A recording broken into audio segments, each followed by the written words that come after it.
යාළුවනේ අපි අද ලෑස්ති වෙන්නේ මැලේසියාවේ තියෙන IKEA ෂොප් එකට යන්න. අපි මෙතනට යන්නේ ෆර්නිචර්ස් වගේක් ගන්න.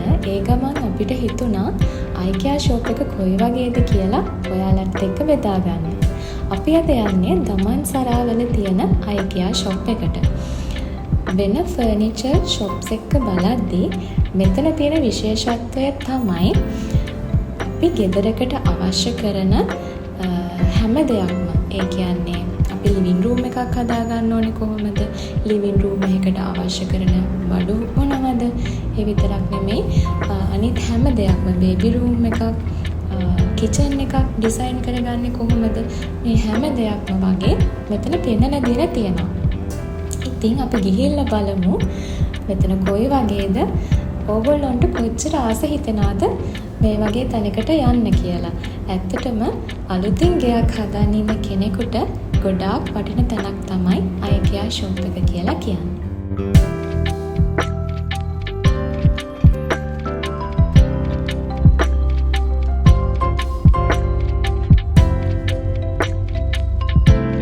ඔන්න අපේ යුවින් දැන් යන්න හදන්නේ IKEA ෂොප් එක ඇතුළට.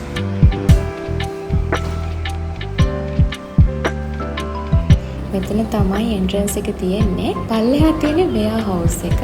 අපි මේ උඩට යන්නේ ෂෝරූම්ස් බලන්න.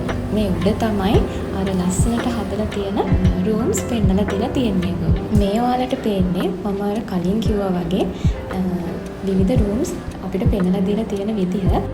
මේ මුලින්ම පේන්නේ ඔෆිස් රූම් එකක්. මෙතන බලන්නකො තියෙන දේවල් අපිට ගිහිල්ලා මේ වගේ වාඩි වෙලා බලන්න පුළුවන් මේවා කොච්චර සැප පහසුද, අපිට මේ දේවල් ගැලපෙනවද කියලා. ඔන්න අපේ යුවින් ඩොල්ෆින් කෙනෙක් අතට අරගෙන මේ තියෙන ලිවිං රූම් එකක් ඩිසයින් කරලා තියෙන විදිහ. මේ තියෙන තවත් ලිවිං රූම් එකක්. මේ වෝල් පික්චර්ස්.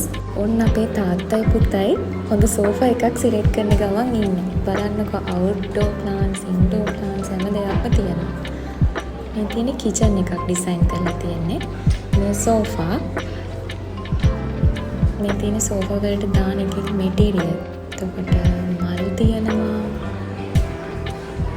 ගොඩක් අයිටම්ස් තියෙනවා. මේ රූම් එකේ ලස්සන බලන්නකො කලර්ස් මැච් කරලා තියෙන හැටි. ලොකු අයිඩියා එකක් ගන්න පුළුවන් කෙනෙක්ට මෙතෙන්ට ගියාම.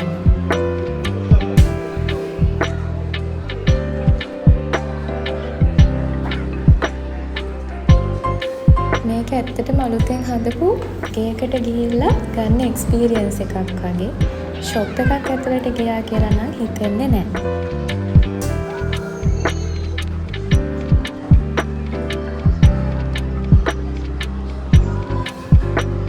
මේ රූම් වල තියෙන හැම අයිටම් එකකටම QR එකක් තියෙනවා. අපිට පුළුවන් QR එක ස්කෑන් කරලා මේ හැම අයිටම් එකක්ම මේ බ්‍රාන්ච් එකේ අවైలබල්ද, මොන සෙක්ෂන් එකේ මොන රැක් එකේද ඒවා තියෙන්නේ කියලා දැනගන්න. ඊට පස්සේ අපිම ගිහිල්ලා ඒවා පික් කරගන්න. මේ තියෙන්නේ ඒ රැක්ස්. ඒවා ස්ටෝර් කරලා තියෙන තැන්. අපිම තමයි මේ තැන් වලට ගිහිල්ලා ඒවා පික් කරගන්න ඕනේ. ඔන්න අපි දැන් ඒ විදිහට ගිහිල්ලා ඒවා පික් කරගත්ත අපිට ඕනේ බඩු ටික.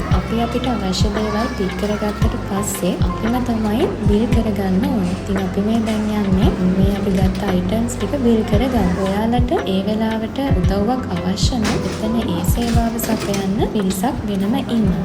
තමන්ට තනියෙන් පේමන්ට් එක කරගන්න පුළුවන් නම් එහෙමත් කරගන්න පුළුවන්. අපි දැන් බිල් කරගෙන ඉවරයි. ඔන්න අපි දැන් යන්නේ ලෝඩින් බේ එකට. මේ බඩු ටික වාහනේට දාගන්න. මෙතන මෙයාලා වෙනම ලෝඩින් බේ එකක් හදලා තියෙනවා. ඒක ගොඩක් පහසුයි කස්ටමර්ස්ලාට. තමන්ගේ වාහනේ ගෙනල්ල තමන්ට අවශ්‍ය බඩු ටික ලෝඩ් කරගන්න තියෙන්නේ. ඔන්න අපේ යුවිනුත් කාර්ට් එකට නැගලා වටපිට නරඹනවා. ඔන්න එහෙනම් යාළුවනේ අපි දැන් යන්නේ වාහනේට බඩු ටික පැක් කරගෙන.